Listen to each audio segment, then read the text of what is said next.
The story of Noah's Ark and the Great Flood is an ancient narrative from the book of Genesis. It tells of a time when humanity had become very corrupt and violent.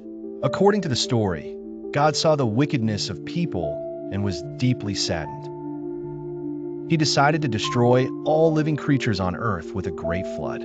However, God found one man, Noah, who was righteous and blameless among his generation, a man who walked faithfully with God. God chose Noah to preserve life. He instructed Noah to build a massive boat, the ark. God gave specific details: build it with certain wood, make rooms inside, coat it with pitch inside and out for waterproofing. It was to be very large, like a huge floating box. God then commanded Noah to bring into the ark 2 of every kind of animal, male and female, to keep them alive through the flood. For some clean animals and birds, he was to bring 7 pairs. Noah was also told to gather enough food. Noah trusted God's instructions and began the enormous task of building the ark. Building such a colossal vessel on dry land for a flood that had never happened must have seemed strange to others. Despite any potential questioning, Noah remained obedient. Once the ark was finished, God told Noah and his family to enter. Noah, his wife, his 3 sons, Shem, Ham, Japheth, and their wives, a total of 8 people, went into the ark. Then, the animals came and entered the ark as God had instructed. After everyone was inside, God closed the door of the ark. 7 days later, the great flood began. Waters burst forth from the ground and poured down as rain from the sky for 40 days and 40 nights. The waters rose higher and higher. Everything on earth that had the breath of life in its nostrils died.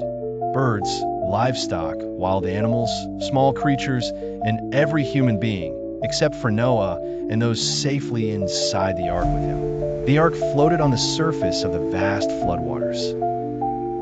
The water stayed high over the earth for 150 days.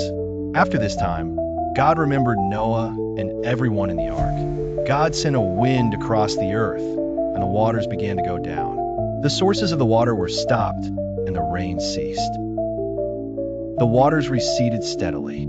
After another 150 days of the waters decreasing, the ark came to rest on the mountains of Ararat. The waters continued to go down, and the tops of other mountains became visible. After 40 more days, Noah opened the window. He sent out a raven, which flew back and forth until the waters had dried up. Then he sent out a dove to see if the ground was dry. The dove found no place to perch and returned, as water still covered the earth. 7 days later, Noah sent the dove out again. It returned in the evening with a fresh olive leaf in its beak, a sign that the waters had lessened and plants were growing. Noah waited 7 more days and sent the dove out a 3rd time, and this time it did not return, confirming that the land was dry.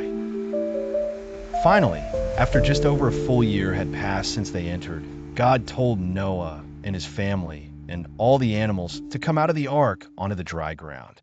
They exited the ark and stepped out into the new world. Noah built an altar and offered sacrifices to God in thanks. God was pleased and made a solemn promise to Noah and to all living creatures. Never again would all life be cut off by the waters of a flood, and never again would a flood destroy the earth.